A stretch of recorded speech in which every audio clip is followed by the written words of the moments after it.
السلام علیکم ورحمۃ اللہ وبرکاتہ۔ الحمد للہ نحمده ونستعینه ونستغفره ونعوذ باللہ من شرور انفسنا ومن سیئات اعمالنا، من يهده الله فلا مضل له ومن يضلل فلا هادي له، واشهد ان لا اله الا الله وحده لا شريك له، واشهد ان محمدا عبده ورسوله۔ يا ايها الذين آمنوا اتقوا الله حق تقاته ولا تموتن الا وانتم مسلمون۔ يا ايها الناس اتقوا ربكم الذي خلقكم من نفس واحدة وخلق منها زوجها وبث منهما رجالا كثيرا ونساء، واتقوا الله الذي تساءلون به والأرحام إن الله كان عليكم رقيبا۔ يا أيها الذين آمنوا اتقوا الله وقولوا قولا سديدا يصلح لكم أعمالكم ويغفر لكم ذنوبكم، ومن يطع الله ورسوله فقد فاز فوزا عظيما۔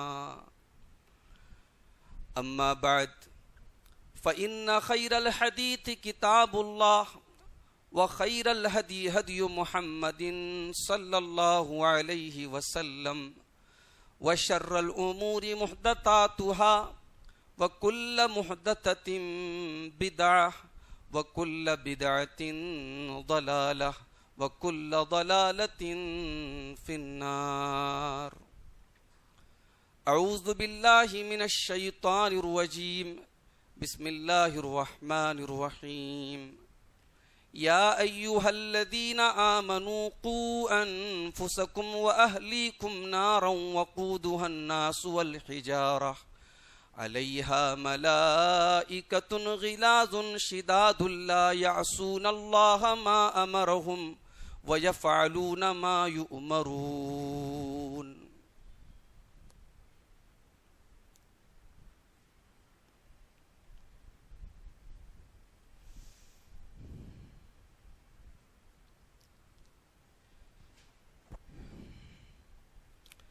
الہی تیری چوکھٹ پر بھکاری بن کے آیا ہوں، سراپا فقر ہوں، عجز و ندامت ساتھ لایا ہوں۔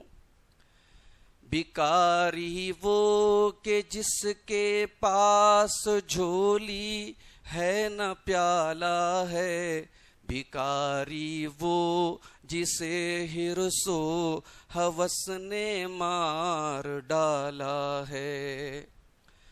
متاع دین و دانش نفس کے ہاتھوں سے لٹوا کر، سکون قلب کی دولت ہوس کی بھیٹ چڑھوا کر، لٹا کر ساری پونجی غفلت و عصیاں کی دلدل میں، سہارا لینے آیا ہوں تیرے کعبے کے آنچل میں۔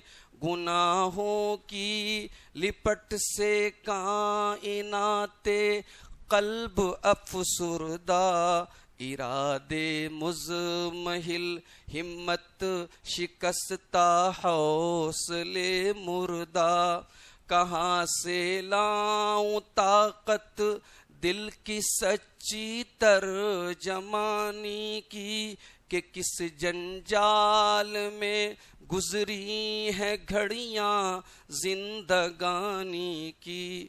خلاصہ یہ کہ بس جل بھن کے اپنی روح سیاہی سے، سراپا فقر بن کر اپنی حالت کی تباہی سے تیرے دربار میں لایا ہوں اب اپنی زبوں حالی، تیری چوکھٹ کے لائق ہر عمل سے ہاتھ ہیں خالی، یہ تیرا گھر ہے تیرے مہر کا دربار ہے مولا، سراپا نور ہے ایک محبت انوار ہے مولا، تیری چوکھٹ کے جو آداب ہیں میں ان سے خالی ہوں، نہیں جس کو سلیقہ مانگنے کا وہ سوالی ہوں، زباں غرق ندامت دل کی ناقص ترجمانی پر، خدایا رحم میری اس زبان بے زبانی پر، یہ آنکھیں خشک ہیں یا رب انہیں رونا نہیں آتا، سلگتے داغ ہیں دل میں جنہیں دھونا نہیں آتا، الہی تیری چوکھٹ پر بھکاری بن کے آیا ہوں، سراپا فقر ہوں عجز و ندامت بن کے آیا ہوں۔ محترم علماء کرام، بزرگوں اور دوستوں، نوجوان ساتھیوں، ماؤں اور بہنوں، پیارے بچوں، کامن گاؤں کی اس مسجد میں ابن عثیمین فاؤنڈیشن کے زیر اہتمام اور اس مسجد کے ذمہ داروں کے تعاون سے آج کا یہ خوبصورت پروگرام مرتب ہوا، منعقد ہوا، اور آپ نے مجھ سے پہلے ابھی شیخ عبد الحسیب مدنی حفظہ اللہ کا خطاب بڑے ہی پردرد انداز میں دلوں کو جھنجھوڑ دینے والا کی خطاب آپ نے سماعت کیا۔ اللہ تعالی ہم سب کو اپنے ذکر کی لذت عطا فرمائے، ہماری نمازوں میں سکون اللہ تبارک و تعالی پیدا فرمائے، اور ہم سب کو کہنے سننے سے زیادہ عمل کی توفیق عطا فرمائے۔ میرے عزیزو، میرا جو ٹاپک ہے جو آج کی اس گفتگو کے لیے میں نے چنا ہے، وہ ٹاپک بہت اہم ٹاپک ہے اور ہم سب سے ریلیٹڈ ٹاپک ہے۔ ٹاپک یہ ہے کہ اپنی فیملی کو ہم دین سے کیسے جوڑیں۔ ہمیں سے ہر شخص ایک فیملی سے جڑا ہوا ہے، ایک پریوار سے جڑا ہوا ہے، اور اسلام میں فیملی کی بڑی اہمیت ہے۔ اسلام ہمیں اور آپ کو ایک فیملی لائف گزارنے کی تعلیم دیتا ہے۔ دنیا کے بہت سارے مذاہب میں یہ کانسیپٹ ہے کہ اللہ کو راضی کرنا ہے، اللہ کو خوش کرنا ہے، تو انسان دنیا کے رشتے ناتوں سے دور ہو جائے، کٹ جائے، رہبانیت کی زندگی اختیار کر لے۔ اسلام نے اس نظریے کو کنڈیم کیا ہے۔ اسلام ہمیں فیملی لائف گزارنے کی تعلیم دیتا ہے۔ اللہ تعالیٰ نے سورۃ الرعد میں اپنے نبیوں کا ذکر کرتے ہوئے فرمایا، وَلَقَدْ أَرْسَلْنَا رُسُلًا مِّن قَبْلِكَ وَجَعَلْنَا لَهُمْ أَزْوَاجًا وَذُرِّيَّةً، کہ اے نبی، آپ سے پہلے ہم نے جتنے رسول بھیجے وہ بال بچے دار لوگ تھے، ان کی فیملی تھی، ان کے بچے تھے، ان کی اولاد تھی، ان کی بیویاں تھیں، اور ہمارے پیارے نبی صلی اللہ علیہ وسلم نے بھی ایک فیملی لائف گزاری ہے۔ آپ ہم سب کے لیے آئیڈیل اور نمونہ ہیں، اور آپ ایک بہترین شوہر بھی ہیں، ایک بہترین باپ بھی ہیں، ایک بہترین بھائی بھی ہیں، ایک بہترین گارجین بھی ہیں، ایک بھرپور آپ نے فیملی لائف گزاری ہے۔ میرے بھائیو، ہماری جو یہ فیملی ہے، یہ ہماری زندگی کا اٹریکشن ہوتی ہے۔ دنیا سے اگر فیملی کو نکال دیا جائے، بیوی کو نکال دیا جائے، بچوں کو نکال دیا جائے، دنیا میں بچے گا کیا؟ ہماری زندگی میں جو سکون ہے وہ انہی بیوی اور بچوں کی وجہ سے. اللہ تعالیٰ نے سورۃ الروم میں فرمایا وَمِنْ آيَاتِهِ أَنْ خَلَقَ لَكُم مِّنْ أَنفُسِكُمْ أَزْوَاجًا لِتَسْكُنُوا إِلَيْهَا. اللہ کی بہت بڑی نشانی یہ ہے کہ اس نے تمہارے لیے تمہارے جوڑے بنائے, تمہاری بیویوں کو بنایا تاکہ تم ان سے سکون حاصل کرو. اللہ تعالیٰ نے سورۃ الکہف میں فرمایا المال والبنون زینۃ الحیات الدنیا. مال اور اولاد دنیا کی زندگی کی زینت ہے, اٹریکشن ہے, خوبصورتی ہے. تو فیملی یہ ضروری ہے. اب دوسرا سوال یہ ہے کہ فیملی کو دین سے جوڑنے کی کیا ضرورت ہے, فیملی کو دیندار بنانے کی کیا ضرورت ہے. تو میرے عزیزوں, میرے بھائیوں, ہم میں سے ہر انسان اپنی فیملی کو خوش دیکھنا چاہتا ہے. ہماری دن بھر کی محنت اور تگ و دو کا مقصد کیا ہے؟ ہمارے بال بچے سکون کی زندگی گزاریں, ہمارے بچوں کو ایک پرسکون زندگی ملے. اب یہ کتنی بڑی نادانی کی بات ہوگی کہ ہم دنیا کی 40 سال 50 سال 60 سال کی زندگی کے لیے اپنے بچوں کا ہم بھلا سوچیں, ان کا فیوچر, ان کا بھوشیہ, ان کا مستقبل ہم ان کے بارے میں سوچیں اور آخرت کے بارے میں ہم نہ سوچیں. جبکہ دین پر اگر ہماری فیملی چلے گی اور دین ہمارے گھر اور پریوار میں آئے گا تو اللہ کا وعدہ ہے کہ آخرت تو بنے گی دنیا بھی بن جائے گی.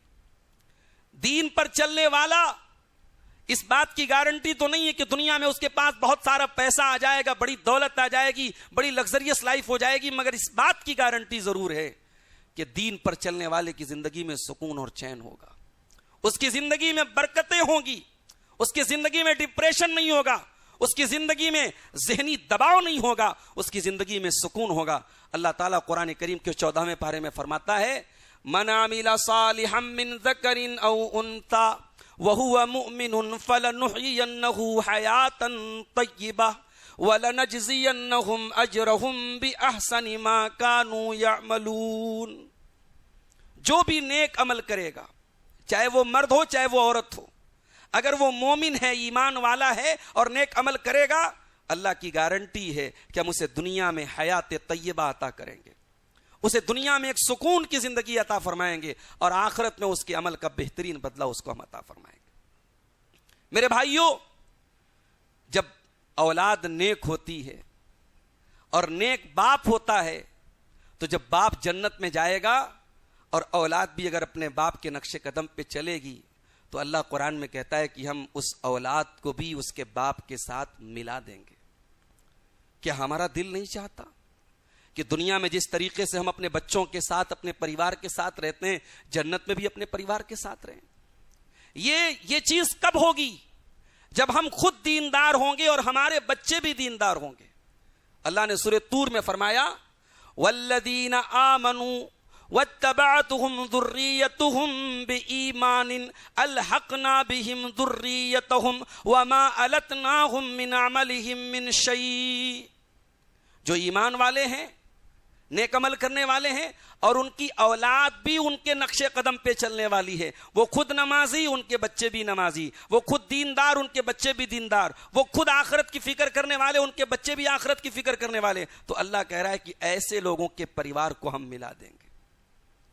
اور ایسا بھی ہوگا کہ باپ اگر عمل کے اعتبار سے ہائی کلاس پر ہے, اعلیٰ درجے پر ہے, اور بیٹے کو وہ درجہ حاصل نہیں ہے, کچھ کمی ہے, کچھ کوتاہی ہے, اگر باپ دیندار اور باپ نمازی اور باپ متقی ہے, اللہ تبارک و تعالی بچوں کو باپ کے درجے تک جنت میں پہنچا دے گا. یہ اللہ کی رحمت ہوگی, یہ اللہ کا کرم ہوگا.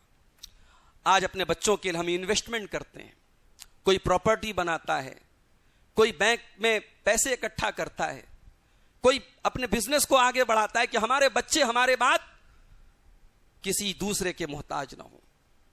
میرے عزیزوں, اپنے بچوں کے دنیا کے فیوچر کے لیے ہم انویسٹمنٹ کرتے ہیں, لیکن اصل فیوچر تو آخرت ہے, اصل زندگی تو آخرت کی زندگی ہے. آخرت کی زندگی کے لیے ہم نے اپنے بچوں پر کیا انویسٹ کیا ہے؟ قرآن کریم کے 16ویں پارے میں سورۃ الکہف میں اللہ تعالیٰ نے واقعہ بیان کیا حضرت موسیٰ اور حضرت خضر کا. یہ دونوں جب گزرے ایک بستی کے پاس سے, بستی والوں سے کھانا مانگا, بستی والوں نے کھانا تک ان کو نہیں کھلایا, دونوں تھکے ہارے بیٹھے تھے, ایک مکان کی دیوار گرنے والی تھی. حضرت خضر اٹھے اور انہوں نے دیوار کو ٹھیک کر دیا. حضرت موسیٰ علیہ السلام کو بڑا غصہ آیا کہ بدتمیز لوگ ہیں, کنجوس اور بخیل لوگ ہیں, آپ کو کھانا تک نہیں کھلایا اور آپ ان کی دیوار کو آپ نے ٹھیک کر دیا. حضرت موسیٰ نے کہا کہ اس کا آپ کو پیسہ لے لینا چاہیے تھا, اس کی اجرت لے لینی چاہیے تھا. حضرت خضر نے جواب دیا, وَأَمَّا الْجِدَارُ فَكَانَ لِغُلَامَيْنِ يَتِيمَيْنِ فِي الْمَدِينَةِ وَكَانَ تَحْتَهُ كَنْزٌ لَهُمَا, کہ اے موسیٰ وہ دیوار 2 یتیم بچوں کے مکان کی دیوار تھی, اور ان 2 یتیم بچوں کا باپ ایک نیک انسان تھا, اور اس نے دیوار کے نیچے اپنے بچوں کے لیے خزانہ چھپا کے رکھا تھا. اللہ نے مجھے حکم دیا کہ ان یتیم بچوں کا مال برباد نہ ہو. میں نے دیوار کو ٹھیک کر دیا تاکہ کل جب وہ بچے بالغ ہو جائیں, جوان ہو جائیں, تب وہ اپنا خزانہ حاصل کرے. اس آیت کی تفسیر میں حضرت عبداللہ ابن عباس کہتے ہیں حفظا بصلاح ابیہما, کہ ان دونوں یتیم بچوں کے مال کی حفاظت ان کی اپنی نیکی کی وجہ سے نہیں ہوئی, ان کے باپ کی نیکی کی وجہ سے ہوئی. میرے بھائیو, آپ کی نیکی, آپ کا تقوی, آپ کی دینداری آپ کے بچوں کے کام آئے گی. اور اس کا مفہوم مخالف یہ ہوا کہ اگر ہماری زندگی گناہوں میں گزری ہے, ہماری زندگی غلط کاموں میں گزری ہے, تو کہیں ایسا نہ ہو کہ ہماری اولاد جو ہے اس کی وجہ سے پریشانیوں کا شکار ہو جائے. میرے بھائیوں, اگر اپنے بچوں کا فیوچر, اپنی فیملی کا فیوچر ہم چاہتے ہیں تو ہم اپنے آپ کو تقوی دار اور دیندار بنائیں. اس دنیا میں اللہ کے بندوں میں سب سے نیک بندے اللہ کے انبیاء تھے, اللہ کے رسول تھے. اللہ کے رسولوں کو بھی اپنے پریوار کی فکر تھی, ان کو بھی اپنی فیملی کی فکر تھی.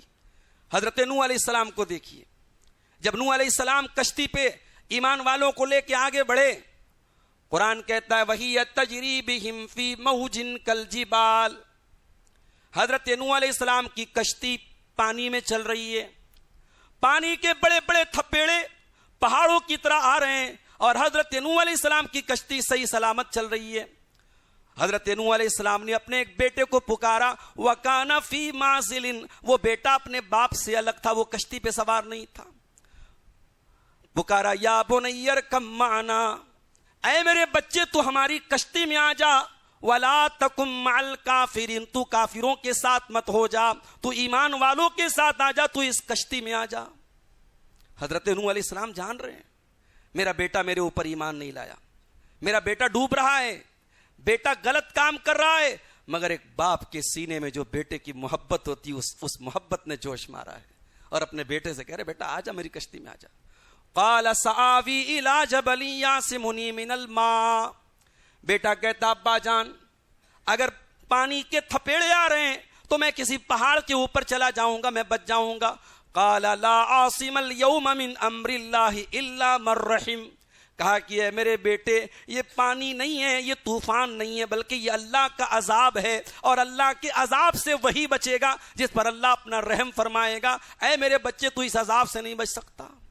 وحال بینہم الموج فکان من المغرقین, ابھی باپ بیٹے کی بات چل ہی رہی تھی کہ پانی کا تھپیڑا آتا ہے اور نوح علیہ السلام کے بیٹے کو لے کے چلا جاتا ہے, وہ ڈوب جاتا ہے, مر جاتا ہے, ختم ہو جاتا ہے. ایک پیغمبر کو اپنے بیٹے کی فکر ہے میرے بھائی. آگے بڑھیے, ابراہیم علیہ السلام کو دیکھیے. ابراہیم علیہ السلام, اللہ نے ان کو یہ مقام دیا, اللہ نے ان کو تمام انسانوں کا امام بنایا. قال انی جاعلک للناس اماما, اے ابراہیم ہم تجھے انسانوں کا امام بنانے والے ہیں. قال ومن ذریتی, حضرت ابراہیم علیہ السلام کو فوراً اپنی اولاد کی فکر ہوئی. کہا کہ اللہ تو مجھے تو امام بنانے والا ہے, مجھے تو لوگوں کا پیشوا بنانے والا ہے, میری اولاد کا کیا ہوگا؟ قال لا ینال عہد الظالمین, اللہ نے کہا اگر تیری اولاد نیک ہوگی ہم اسے بھی امام بنائیں گے, لیکن ظالم ہوگی تو ہمارا وعدہ ظالموں سے نہیں ہے. ابراہیم علیہ السلام کو اپنی اولاد کی فکر ہے میرے بھائی. اور آگے بڑھیے, حضرت یعقوب علیہ السلام کو دیکھیے. یعقوب علیہ السلام 12 بیٹوں کے باپ ہیں. یعقوب علیہ السلام کا ہی دوسرا نام اسرائیل تھا, اور انہی کے 12 بیٹوں کو بنی اسرائیل کہا جاتا تھا. یعقوب علیہ السلام کا آخری ٹائم ہے, 12 بیٹے ان کے ہیں, باپ کا آخری ٹائم ہے, اور 12 بیٹے باپ کو گھیرے کھڑے ہوئے ہیں. باپ اس آخری ٹائم میں اپنے بچوں سے کیا کہہ رہا ہے؟ ام کنتم شہداء اذ حضر یعقوب الموت اذ قال لبنیہ ما تعبدون من بعدی قالوا نعبد الہک والہ آبائک ابراہیم واسماعیل واسحاق الہا واحدا. حضرت یعقوب کہتے ہیں کہ اے میرے بچوں، میں تو دنیا سے جا رہا ہوں، میرے بعد تم کس کی عبادت کرو گے؟ توحید پہ رہو گے کہ نہیں رہو گے؟ ایک اللہ کی عبادت کرو گے یا نہیں کرو گے؟ سارے بچے بیک زبان کہتے ہیں کہ ابا جان، ہم اسی ایک اللہ کی عبادت کریں گے، ہم اسی ایک رب کی توحید پر قائم رہیں گے جس رب کی توحید پر آپ ہیں اور جس رب کی توحید پر ہمارے باپ دادا تھے. یہ ہے انبیاء کی اپنے بچوں کے متعلق چنتا، اپنی فیملی کے متعلق چنتا. ابراہیم علیہ السلام کے باپ نے ان کو گھر سے نکال دیا، جان سے مارنے کی دھمکی دی، مگر ابراہیم علیہ السلام جب بھی دعا کے لیے ہاتھ اٹھاتے تھے تو اپنے اس باپ کو بھی یاد کرتے تھے. کہتے ہیں وَاغْفِرْ لِأَبِي إِنَّهُ كَانَ مِنَ الضَّالِّينَ، پروردگار میرے باپ کی بخشش فرما دے، میرا باپ غلط راستے پہ چلا گیا ہے، میرے باپ کو معاف کر دے. وَلَا تُخْزِنِي يَوْمَ يُبْعَثُونَ، پروردگار قیامت کے دن مجھے اس ذلت اور رسوائی سے بچا لے کہ میرا باپ میری آنکھوں کے سامنے جہنم میں جائے گا. لیکن اللہ کا قانون اپنی جگہ ہے کہ اگر کوئی مشرک ہے اور شرک کی حالت میں دنیا سے مرا ہے، اللہ کیوں اس کی بخشش نہیں ہو سکتی؟ ابراہیم علیہ السلام نے یہاں پہ دعا مانگی اپنے باپ کے لیے، مگر بعد میں اللہ نے منع کر دیا کہ اپنے مشرک باپ کے لیے آپ مغفرت کی دعا نہیں کر سکتے. تو نبیوں کو اپنی اولاد کی، اپنی فیملی کی چنتا تھی میرے بھائی. ہمیں اور آپ کو اپنی فیملی کی چنتا کیوں نہیں ہے؟ ہمیں اور آپ کو اپنے بچوں اور بچیوں کے عقیدے کی فکر کیوں نہیں ہے؟ ان کی توحید کی فکر کیوں نہیں ہے؟ ہونی چاہیے میرے بھائیوں. اپنے بچوں کی توحید کی فکر کرو. یہ فکر کرو کہ ہمارے بچے کہیں ایسا نہ ہو ہمارے جانے کے بعد اپنے توحید کو چھوڑ دیں، اپنے عقیدے کو چھوڑ دیں، اپنے دین کو تبدیل کر دیں، غلط راستے پہ چلے جائیں. ان کی بنیادوں کو اتنا مضبوط رکھو، ان کی فاؤنڈیشن اتنی مضبوط رکھو کہ آپ دنیا میں ہیں یا نہیں ہیں، آپ کے بچے اس توحید پر قائم رہیں. ابراہیم خلیل اللہ کی بارگاہ میں دعا کرتے ہیں وَجُنُبْنِي وَبَنِيَّ أَن نَّعْبُدَ الْأَصْنَامَ، پروردگار مجھے اور میرے بچوں کو تو ہمیشہ بت پرستی سے دور رکھنا، مجھے اور میرے بچوں کو ہمیشہ تو شرک سے دور رکھنا. حضرت لقمان اپنے بچے کو نصیحت کرتے ہوئے کہتے ہیں یا بنی لا تشرک باللہ، اے میرے بچے اللہ کے ساتھ کبھی شرک مت کرنا، ان الشرک لظلم عظیم، شرک دنیا کا سب سے بڑا پاپ، سب سے بڑا گناہ ہے. اللہ کے پیارے نبی صلی اللہ علیہ وسلم اپنے چچا زاد بھائی، اپنے چچا کے بیٹے عبداللہ ابن عباس کو، جن کی عمر 8-10 سال ہے، اپنے چچا زاد بھائی سے کہتے ہیں، اپنے اس کزن سے کہتے ہیں یا غلام، اے بچے میں تجھے کچھ باتیں سکھا رہا ہوں، اس کو غور سے سن. اذا سألت فاسأل اللہ واذا استعنت فاستعن باللہ، اے بچے جب بھی تو مانگ اللہ سے مانگ، جب بھی تو مدد طلب کر اللہ سے مدد طلب کر. تیرا مشکل کشا ہو تو اللہ ہو، تیرا غریب نواز ہو تو اللہ ہو، تجھے تیرا سہارا اگر کوئی کسی کو تو بنا تو اللہ کو بنا. اور یاد رکھ اگر اللہ نے تیری تقدیر میں کوئی فائدہ لکھا ہے، ساری دنیا مل کر کے تجھے اس فائدے سے روک نہیں سکتی، اور کوئی نقصان اگر تیری تقدیر میں لکھا ہے، ساری دنیا اس نقصان سے تجھے روک نہیں سکتی. اپنے بچوں کو، اپنی فیملی کو یہ عقیدہ دو میرے بھائیوں. ابھی آپ نے شیخ عبدالحسیب مدنی حفظ اللہ کی تقریر سنی نماز کے تعلق سے. بچوں کو، فیملی کو دین سے جوڑنا ہے. آپ کے گھر میں نماز کی پابندی ہونی چاہیے، اور نماز کی پابندی ایسی نہیں کہ پڑھ لیا تو پڑھ لیا، نہیں پڑھا تو کوئی پرابلم نہیں. نماز کی ایسی پابندی ہو، اللہ کے پیارے نبی صلی اللہ علیہ وسلم فرماتے ہیں کأنما وطر اہلہ ومالہ، جس کی ایک ٹائم کی نماز چھوٹ جائے اس کو لگے کہ میرا مال چلا گیا، میرے اہل و عیال چلے گئے، میری کوئی امپورٹنٹ چیز مس ہو گئی. اتنی اہمیت تو آپ کی زندگی میں نماز کی. اسی لیے اللہ کے پیارے نبی نے امت کو تعلیم دی کہ گھروں میں نوافل پڑھا کرو. فجر کی نماز آپ فرض مسجد میں آ کے پڑھیں، سنت آپ گھر پہ پڑھیں. سنت نمازیں، نفل نمازیں گھر میں پڑھیں، تاکہ آپ کے بچے اور آپ کی فیملی کے جو ممبرز ہیں وہ آپ سے نماز کا طریقہ بھی سیکھیں اور نماز کی اہمیت بھی آپ سے سیکھیں. اللہ تعالیٰ نے قرآن کریم میں فرمایا وَأْمُرْ أَهْلَكَ بِالصَّلَاةِ وَاصْطَبِرْ عَلَيْهَا، کہ اپنے گھر والوں کو نماز کا حکم دو اور خود بھی نماز کی پابندی کرو. لَا نَسْأَلُكَ رِزْقًا، ہم تم سے روزی نہیں مانگتے، ہم تو خود تمہیں روزی دیتے ہیں. اللہ کے پیارے نبی صلی اللہ علیہ وسلم فرماتے ہیں مروا اولادکم بالصلاۃ وهم ابناء 7 سنین، جب تمہارے بچے 7 سال کے ہو جائیں ان کو نماز کا حکم دو، اور جب 10 سال کے ہو جائیں اور نماز نہ پڑھیں تو ان کی پٹائی کرو، ان کو مارو اور ان کے بستر الگ کر دو۔ 10 سال کے بچے بچیاں ہو جائیں وہ ایک بیڈ پہ نہ سوئیں، ایک چادر میں نہ سوئیں، ان کے بیڈ الگ کر دو، ان کے بستر الگ کر دو، ان کی چادر الگ کر دو۔ اب وہ بلوغت کے قریب ہو گئے، اب وہ سمجھدار ہو گئے، اب وہ ایڈلٹ ہو رہے ہیں، ان کے بستر الگ کر دو۔ یہ تعلیم دی جناب محمد رسول اللہ صلی اللہ علیہ وسلم نے۔ تو آپ کی فیملی میں، ہماری فیملی میں نماز کی اہمیت ہونی چاہیے۔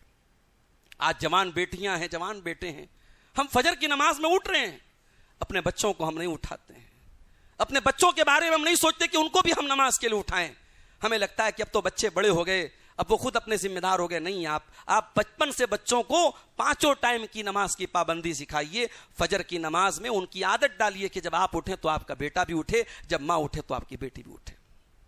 اور آگے بڑھیے، فیملی کو دین سے جوڑنا ہے تو فیملی کے ساتھ جیسے آپ انجوائے کرتے ہیں، فیملی کے ساتھ آپ خوش ہوتے ہیں، ایسے ہی آپ کی فیملی کے اندر یہ شعور بھی ہو کہ اللہ کے عذاب سے ہمیں ڈرنا ہے، اللہ کا خوف بھی آپ کی فیملی کے اندر ہو۔ اللہ نے سورۃ طور میں فرمایا کہ جب جنتی جنت میں جائیں گے اور ان سے پوچھا جائے گا کہ تم جنت میں کیسے پہنچے، تو جنتی کیا جواب دیں گے؟ قالوا انا كنا قبل في اهلنا مشفقين، ہم دنیا میں اپنی فیملی کے بیچ میں اللہ سے ڈرا کرتے تھے۔ یہ بہت بڑی بات ہے، اپنی فیملی کے بیچ میں اللہ سے ڈرنا یہ بڑی بات ہے۔ سماج کی نظر میں آپ بڑے متقی ہیں، مسجد میں آپ کی آنکھوں میں آنسو بہ رہے ہیں، پروگراموں اور جلسوں اور تقریروں میں آپ بڑے دیندار ہیں، اپنی فیملی کے بیچ میں آپ کیسے؟ یہ بہت بڑا، یہ چیز میٹر کرتی ہے۔ اللہ کہہ رہا ہے کہ جنتی جنت میں جانے کے بعد اقرار کرے گا کہ ہم اپنے پریوار کے بیچ میں اللہ سے ڈرا کرتے تھے۔ فیملی ایسی ہو کہ باپ اگر کوئی غلط اسٹیپ اٹھائے تو بیٹا اپنے باپ کو روک لے، بیٹا غلط راستے پہ جا رہا ہو تو باپ اپنے بیٹے کو روک لے۔ فیملی کے بیچ میں دینداری کو لے کر کے ایک حساسیت ہو۔ مجھے واقعہ یاد آیا حضرت عمر بن عبدالعزیز رحمۃ اللہ علیہ کا۔ حضرت عمر بن عبدالعزیز جن کو خلیفہ عادل کہا جاتا ہے، عمر ثانی کہا جاتا ہے، سلیمان بن عبد الملک کا انتقال ہوا، حضرت عمر بن عبدالعزیز کے کندھے پر خلافت کی ذمہ داری آئی۔ سلیمان کے کفن دفن سے فارغ ہونے کے بعد، جنازے سے فارغ ہونے کے بعد اور خلافت کی بیعت لینے کے بعد رات ہو گئی، کافی رات ہو گئی۔ حضرت عمر بن عبدالعزیز رحمۃ اللہ علیہ اپنے گھر پہنچے، ان کا بیٹا جس کا نام عبد الملک تھا، 17 سال کا جوان بیٹا تھا۔ حضرت عمر بن عبدالعزیز رحمۃ اللہ علیہ جب بستر پہ سونے کے لیے جانے لگے، بیٹے نے کہا امیر المومنین کیا ارادہ ہے، کیا کرنے جا رہے ہیں؟ باپ نے کہا اريد ان اغفو، میں تھوڑی دیر آرام کرنے جا رہا ہوں، کچھ میں تھوڑا سستال ہوں، تھک گیا ہوں، دوپہر سے لگا ہوا ہوں، آرام کر لوں۔ کہا کہ اتغفو قبل ان ترد المظالم الى اہلها، ابا جان ابھی بہت سارے مظلوموں کا حق ان کو نہیں دیا گیا ہے، بہت سارے مظلوموں کا حق مارا گیا ہے، وہ انتظار میں ہیں کہ امیر المومنین ہمارا حق ہمیں دے دیں گے، اور آپ ان حقداروں کا حق دینے کے پہلے بستر پہ آرام کرنے جا رہے ہیں۔ کہا کہ بیٹا میں بہت تھک گیا ہوں، میں کل صبح اٹھوں گا اور ظہر کی نماز جب میں پڑھنے جاؤں گا مسجد میں تو اس کے بعد میں لوگوں کے معاملات کو نپٹاؤں گا۔ حضرت عمر بن عبدالعزیز کے بیٹے عبد الملک نے کہا کہ کیا آپ اس بات کی گارنٹی لے سکتے ہیں کہ کل ظہر کی نماز تک آپ زندہ رہیں گے؟ کیا اس بات کی ضمانت ہے آپ کے پاس کہ کل ظہر کی نماز تک ابا جان آپ زندہ رہیں گے؟ یہ جملہ تھا جس نے حضرت عمر بن عبدالعزیز کو کانپنے پر مجبور کر دیا۔ انہوں نے کہا کہ نہیں بیٹا اس بات کی گارنٹی نہیں ہے، اور اس کے بعد انہوں نے آسمان کی طرف ہاتھ اٹھائے اور کہا الحمدللہ الذی اخرج من صلبی من یعیننی علی دینی، اے اللہ تیرا شکر ہے کہ تو نے مجھے ایسی اولاد سے نوازا ہے جو دین کے کاموں میں میری مدد کرتی ہے، جو مجھے بتاتی ہے کہ کہاں میرے لیے دین کا معاملہ امپورٹنٹ ہے۔ اور رات کے اس سناٹے میں حضرت عمر بن عبدالعزیز نکلے اور اعلان کیا کہ اگر کسی حقدار کا کسی نے حق مارا ہے، کسی پر ظلم و ستم ہوا ہے، وہ آئے، میں اس کا حق دلانے کو تیار ہوں۔ یہ ہمارے اسلاف تھے میرے بھائی، یہ شریعت کی تعلیم ہے کہ فیملی ہو تو ایسی ہو، فیملی کا ہر ممبر دوسرے ممبر کو دین کے سلسلے میں مدد کرے۔ اسی لیے جب آپ نکاح کرنے کا ارادہ کریں، جب شادی کرنے کا ارادہ کریں تو اس موقع پر بھی شریعت تعلیم دیتی ہے کہ آپ دیندار رشتے کا انتخاب کریں۔ اللہ کے پیارے نبی فرماتے ہیں لیتخذ احدکم قلبا شاکرا ولسانا ذاکرا وزوجۃ مؤمنۃ تعینہ علی امر الاخرہ، کہ دنیا کی 3 چیزیں ایسی ہیں جن کو انسان کو خزانہ بنانا چاہیے، جس کو اسٹور کرنا چاہیے، جس کو اپنانا چاہیے: ایک شکر ادا کرنے والا دل، ایک اللہ کا ذکر کرنے والی زبان، اور ایک ایسی نیک بیوی جو دین کے کاموں میں اور آخرت کے کاموں میں آپ کی مدد کرے۔ ایسی بیوی آپ کے گھر میں آئے جو آپ کی بری عادتوں کو چھوڑا دے، ایسا نہ ہو کہ وہ آ کر کے آپ کی اچھی عادتوں کو ختم کرا دے، آپ کو بے نمازی بنا دے، آپ کو دین سے دور کر دے۔ ایسی بیوی کو آپ نکاح میں لائیں جو آپ کی آخرت کے کاموں میں آپ کی مدد کرے۔ اللہ کے پیارے نبی صلی اللہ علیہ وسلم فرماتے ہیں، ابو داؤد اور نسائی کی روایت ہے، رحم اللہ رجلا قام من اللیل، اللہ کی رحمت نازل ہو اس مرد کے اوپر جو رات میں اٹھ کر کے تہجد پڑھتا ہے، قیام اللیل کرتا ہے اور اپنی بیوی کو اٹھاتا ہے، اور بیوی اگر انکار کرتی ہے تو اپنی بیوی کے چہرے پر پانی ڈال کر کے اس کو اٹھاتا ہے، اور اللہ کی رحمت نازل ہو اس عورت کے اوپر جو رات میں اٹھ کر کے تہجد پڑھتی ہے اور اپنے شوہر کو اٹھاتی ہے، اور شوہر اگر انکار کر دے تو شوہر کے چہرے پر پانی ڈال کے اس کو اٹھاتی ہے۔ ایسے کپلز ہوں، ایسا جوڑا ہو، ایسے میاں بیوی ہوں تو گھر کے اندر میرے بھائیوں دینداری آتی ہے۔ رمضان کا مہینہ آتا تھا، رمضان کا آخری عشرہ آتا تھا، اللہ کے پیارے حبیب صلی اللہ علیہ وسلم راتوں میں جاگتے تھے اور اپنی فیملی کو بھی جگاتے تھے، اپنی بیویوں کو بھی جگاتے تھے، وہ بیویاں بھی اپنے نبی کے ساتھ رات میں جاگتی تھی۔ اللہ کے نبی اگر تہجد گزار تھے تو آپ کی بیویاں بھی تہجد گزار تھیں۔ اللہ کے پیارے نبی فجر کی نماز پڑھتے ہیں، مسلمانوں کے ساتھ کافی دیر تک بیٹھتے ہیں، پھر چاشت کی نماز آپ پڑھتے ہیں، اور بڑی دیر کے بعد جب آپ گھر میں آتے ہیں، آپ کی بیوی، آپ کی اہلیہ حضرت ام المومنین حضرت جویریہ رضی اللہ تعالیٰ عنہا اپنے مصلے پر بیٹھی ہوئی ہیں، اللہ کا ذکر کر رہی ہیں۔ فجر سے لے کر اتنی دیر تک حضرت جویریہ بیٹھی ہیں۔ اللہ کے پیارے نبی نے کہا تم اتنی دیر کیا کر رہی تھی؟ کہا کہ اللہ کا ذکر کر رہی تھی۔ یہ نبی کی بیویاں تھی میرے بھائیوں۔ حضرت ام حبیبہ رضی اللہ تعالیٰ عنہ کہتی ہیں، میں نے اللہ کے پیارے نبی صلی اللہ علیہ وسلم کو یہ فرماتے ہوئے سنا ہے، جو دن رات میں 12 رکعت نماز پابندی سے پڑھتا ہے اللہ تعالیٰ جنت میں اس کو ایک گھر عطا کرتا ہے۔ یہ 12 رکعت نماز کون سی ہے؟ اس میں 2 فجر کی سنتیں ہیں، اس میں آپ کی جو ہے ظہر کے پہلے 4 سنتیں ہیں جو 2 کر کے بھی آپ پڑھ سکتے ہیں، اور ایک سلام سے 4 بھی پڑھ سکتے ہیں، اور ظہر کے بعد 2 ہے، اور مغرب کے بعد 2 ہے، اور عشاء کے بعد 2۔ یہ ٹوٹل 12 رکعت ہے، جس کو ہم سنن رواتب بھی کہتے ہیں اور سنت مؤکدہ بھی کہتے ہیں۔ حضرت ام حبیبہ کہتی ہیں، اللہ کے پیارے نبی کو میں نے فرماتے ہوئے سنا کہ جو یہ 12 رکعت نماز پابندی سے پڑھتا ہے اللہ تعالیٰ جنت میں اس کے لیے ایک محل تعمیر کرتا ہے۔ دنیا میں محل بنانے والے آپ کو بہت ملیں گے، دنیا میں بنگلہ بنانے والے بہت ملیں گے، یہ 12 رکعت نمازیں جنت میں آپ کو محل عطا کریں گی۔ ام حبیبہ ایک عورت ہیں، ایک خاتون ہیں، کہتی ہیں فما ترکتہن منذ سمعتہن من رسول اللہ صلی اللہ علیہ وسلم، جب سے میں نے یہ حدیث سنی ہے اللہ کے رسول سے، میں نے یہ 12 رکعت نماز کبھی چھوڑی نہیں ہے، یہ میری زندگی کی ہیبٹ بن گئی، یہ میری زندگی کا معمول بن گئی۔ میرے بھائیوں، فیملی ہو تو ایسی ہو، پریوار ہو تو ایسا ہو، پریوار کا ہر فرد دوسرے فرد کو دین اور آخرت کے معاملے میں تعاون کرے، مدد کرے، ایک دوسرے کو ابھارے۔ ایسی فیملی جب ہوگی تو وہ دیندار بنے گی۔ اور آگے بڑھیے، فیملی کو دین سے جوڑنا ہے تو کہیں کہیں آپ کو سختی سے بھی کام لینا پڑے گا۔ بیوی سے محبت کیجئے، بچوں سے پیار کیجئے، لیکن اگر بیوی اور بچوں کی طرف سے دین کے معاملے میں غلط قدم اٹھ رہا ہے، دین کا معاملہ اگر کمزور پڑ رہا ہے، سختی کیجئے۔ اللہ کے پیارے نبی فرماتے ہیں وَلَا تَرْفَعْ عَصَاكَ عَنْهُمْ أَدَبًا، اپنے گھر والوں کو اگر عصا استعمال کرنا پڑے، لاٹھی استعمال کرنا پڑے، کسی بچے کو مارنا پڑے، سختی کرنا پڑے تو اس سے بھی دریغ مت کرو۔ اپنے بچوں کو ادب سکھانے کے لیے سختی کرنا پڑے تو سختی بھی کرو۔ تو بچوں کو اللہ کا خوف پیدا کیجئے۔ آج بڑے افسوس کی بات ہے میرے بھائی، مظفر نگر اتر پردیش کا ایک علاقہ ہے، وہاں ایک کیفے کے اوپر ریڈ پڑتی ہے، ایک کیفے کے اوپر ریڈ پڑتی ہے جہاں 50-60 کے قریب نوجوان لڑکے لڑکیاں غلط کام کرتے ہوئے پکڑے جاتے ہیں، اور میڈیا میں جب ان کی ویڈیو آتی ہے، ان کا فوٹو آتا ہے، ان 50-60 لڑکے لڑکیوں میں ایک ایسی بڑی تعداد میں وہ لڑکیاں ہوتی ہیں جو اسکول میں نقاب پہن کے گئی تھی۔ گھر سے نقاب میں نکلی تھیں، ہاتھوں میں دستانہ پہن کے نکلی تھیں، پیروں میں موزہ پہن کے نکلی تھیں. یعنی ہم یہ کہہ سکتے ہیں کہ دیندار فیملی سے ان کا تعلق تھا. وہ گھر سے مکمل نقاب میں نکلی تھیں اور اس غلط کام میں وہ پائی گئیں اور پکڑی گئیں. اس کا مطلب کہ کہیں نہ کہیں پانی مر رہا ہے میرے بھائیوں. ہم نے اسلام کے ظاہری شاعر تو اپنے بچوں کو دے دیے، ہم نے بیٹیوں کو نقاب تو دے دیا، ہم نے لڑکیوں کو برقع کا تو حکم دے دیا، ہم نے اپنے بچوں کو دین کے ظاہری چیزیں تو سکھا دی. ان کے دل کی دنیا ہم نہیں بدل سکے، ان کے دل میں اللہ کا ڈر نہیں پیدا کر سکے. جب تک دل میں اللہ کا ڈر نہیں پیدا ہوگا میرے بھائی، یہ فتنوں کا دور ہے. قدم قدم پر آپ کی اولاد کو اور نئی جنریشن کو بگاڑنے کی چیزیں موجود ہیں. آپ یہ بات سمجھ لیجئے، یہ صحابہ کا دور نہیں ہے، یہ تابعین کا دور نہیں ہے، یہ فتنوں کا دور ہے. سوشل میڈیا کی شکل میں اور اسی طریقے سے ویب سیریز کی شکل میں، فلموں کی شکل میں، میوزک کی شکل میں آپ کی نوجوان نسل کو دین سے ہٹانے کے لیے ہزاروں راستے ہیں.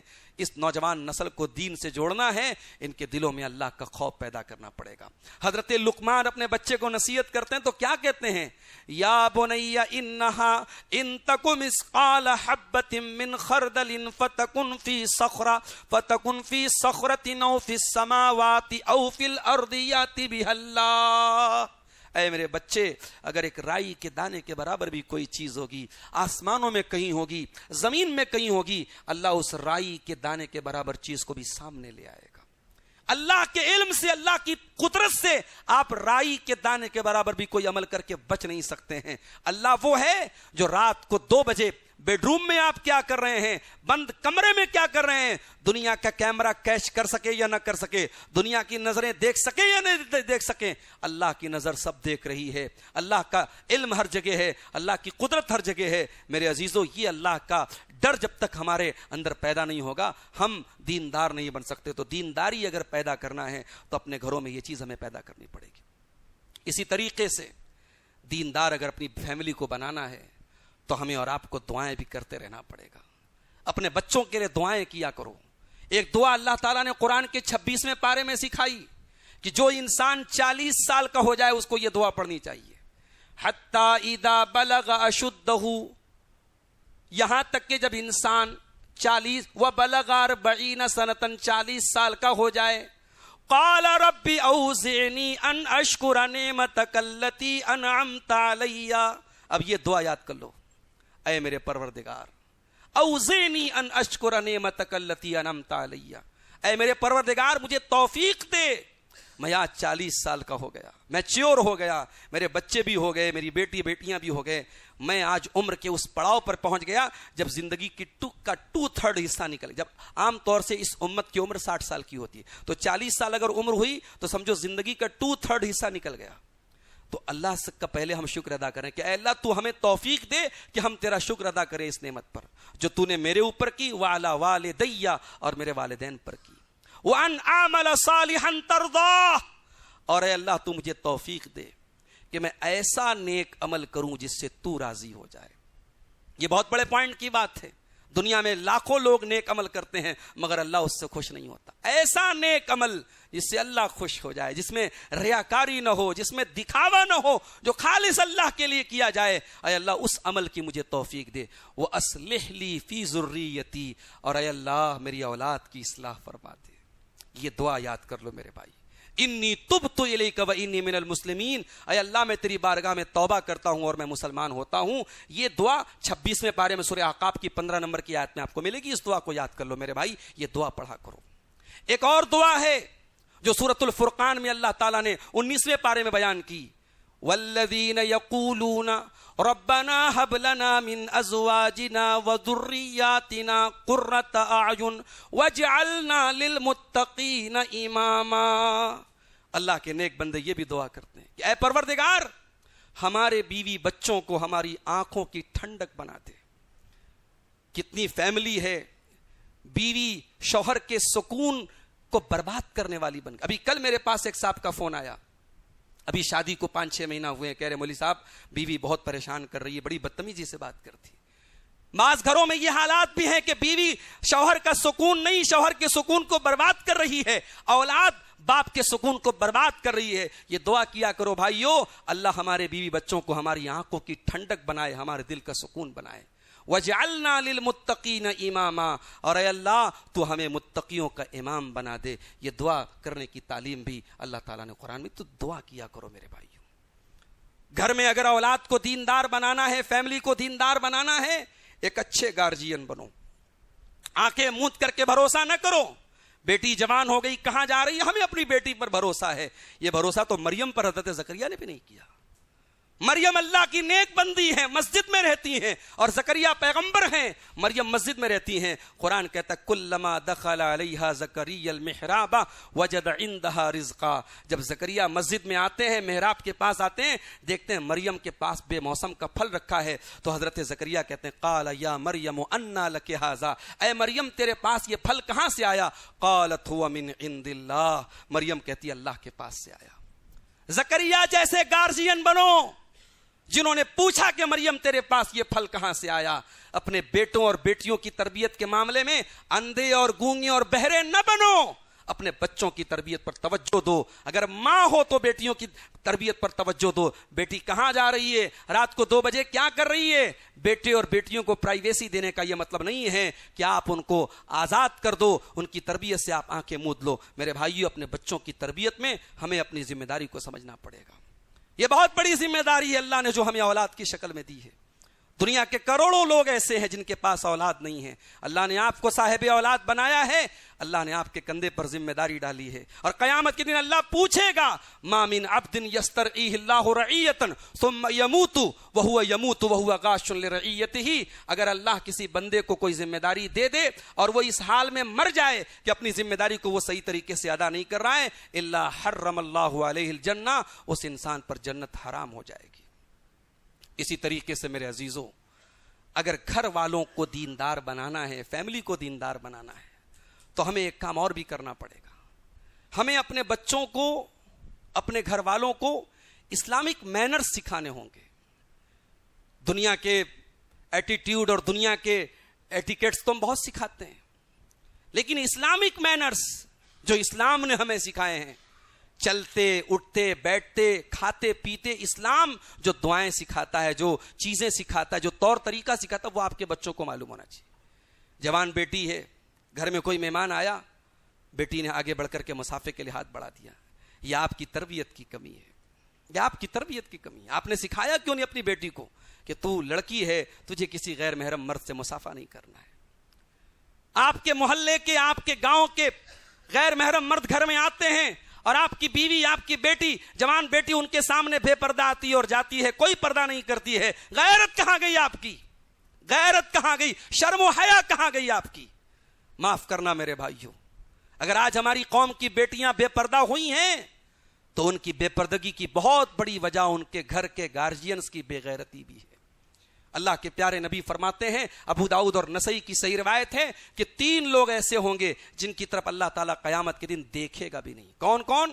العاق لوالدیہ، اپنے ماں باپ کو ستانے والا، المرأۃ المترجلہ، مردوں کی نقل کرنے والی عورت، اور نمبر 3 الدیوس الذی یقر فی اہل الخبث، وہ بے غیرت مرد جس کے گھر میں بے غیرتی ہو رہی ہے اور اس کو کوئی فرق نہ پڑ رہا ہو. بے غیرت مت بنیے میرے بھائیوں، بے غیرتی سے اپنے گھروں کو بچا لیجیے. اپنے گھروں کو، اپنے گھروں میں یہ ماحول پیدا کیجئے، محرم غیر محرم کا فرق آپ کے گھر کی عورتوں کو معلوم ہو. یہ بہت ضروری چیز ہے، اس کے بغیر گھر میں دینداری نہیں آ سکتی. اور اسی طریقے سے اگر گھر میں دینداری لانا ہے تو ایک چیز اور آپ کو میں سجیسٹ کروں گا کہ کبھی کبھی گھر کے بچوں کو اکٹھا کر کے کوئی دینی ایکٹیویٹی کیجیے. ہم لوگ دنیاوی اعتبار سے بہت ساری گیدرنگ کرتے رہتے ہیں، کوئی دینی ایکٹیویٹی. بچے اسکول میں پڑھ رہے ہیں، 10 سال کا، 12 سال کا، 8 سال کا بچے ہیں، بچیاں ہیں، ان کو اکٹھا کر دیجئے. ایک چھوٹا موٹا پروگرام کر لیجئے. چلو ایک بچی جو ہے وہ نظم پڑھ لے، ایک بچی قرآن کی تلاوت کر لے، ایک بچی کوئی چھوٹی موٹی تقریر کر لے. اس طریقے کے پروگرام آپ گھر میں کریں گے، ایک بیداری پیدا ہوگی، ایک دینی ماحول گھر میں پیدا ہوگا. مسلمان کے گھروں میں قرآن و حدیث کا درس بھی ہونا چاہیے. یہ درس کی جگہ صرف مسجد نہیں ہے، معاف کیجئے گا، آپ کے گھر میں بھی قرآن و سنت کا درس ہونا چاہیے. اللہ قرآن میں اپنے نبی کی بیویوں سے کہتا ہے وَذْكُرْنَ مَا يُتْلَى فِي بُيُوتِكُنَّ مِنْ آيَاتِ اللَّهِ وَالْحِكْمَةِ. اے نبی کی بیویوں، تمہارے گھروں میں قرآن و سنت کا درس ہونا چاہیے، قرآن و سنت کا تذکرہ تمہارے گھروں میں ہونا چاہیے. تو اگر گھر والوں کو دیندار بنانا ہے اور دین سے ان کا رشتہ جوڑنا ہے تو میرے بھائیوں یہ ایکٹیویٹیز آپ اپنے گھر میں پیدا کیجیے. آج ہمیں سے بہت سارے لوگ بزنس میں کاروبار میں بہت بزی رہتے ہیں, بچوں کو ٹائم نہیں دیتے ہیں. بچوں کو ٹائم دیجیے. ایسا پیسہ کس کام کا جو پیسہ آپ کے بچوں کو آپ سے دور کر دے. ایسی دولت کس کام کی جو آپ کی بیوی کو آپ سے دور کر دے. عربی کا شاعر کہتا ہے لیس الیتیم من انتہا ابواہ من ہم الحیات وخلفاہ ذلیلا. یتیم وہ نہیں ہے, orphan وہ نہیں ہے, اناتھ وہ بچہ نہیں ہے جس کے ماں باپ اسے چھوڑ کے چلے گئے ہوں. ان الیتیم هو الذی تلقى له. یتیم تو وہ ہے, اناتھ تو وہ ہے کہ جس کی ماں اور جس کے باپ کے پاس اس کے لیے ٹائم نہ ہو. ان الیتیم هو الذی تلقى له امن تخلت او اب مشغولا. اپنے بچوں کو اپنا کریم ٹائم دو میرے بھائی, اپنا بہترین ٹائم دو. میں نے بعض علماء کو دیکھا جو بہت بزی رہتے ہیں دعوت و تبلیغ کے میدان میں, مگر جب وہ گھر پہ رہتے ہیں ان کا کہنا ہے کہ ہم اپنی فیملی کو, اپنے بچوں کو زیادہ سے زیادہ ٹائم دیتے ہیں. یہ ہم سب کی ذمہ داری ہے. ہمارے پیارے نبی کا اسوہ یہی ہے, ہمارے پیارے نبی کا طریقہ یہی ہے کہ اپنے بیوی بچوں کو ٹائم دیا جائے. جب آپ بچوں کو ٹائم دیں گے ان کی غلطیوں پر آپ کی نظر پڑے گی, ان کی خوبیاں آپ کو سمجھ میں آئیں گی اور پھر آپ ان کو دین سے جوڑ سکتے ہیں اور ان کی اصلاح کر سکتے ہیں. یہ چند باتیں آپ کے سامنے رکھی ہیں میں نے فیملی کو دین سے جوڑنے کے تعلق سے. آخر میں یہی کہوں گا میرے بھائیوں کہ ہم سب یہ بات اچھی طریقے سے سمجھ لیں کہ فیملی کو دین سے جوڑنے کے لیے سب سے پہلے ہمیں دیندار بننا پڑے گا. اگر ہم نمازی نہیں ہیں ہم بچوں کو نمازی نہیں بنا سکتے. اگر عورت خود بے پردہ ہے اپنی بچیوں کو با پردہ نہیں بنا سکتی ہے.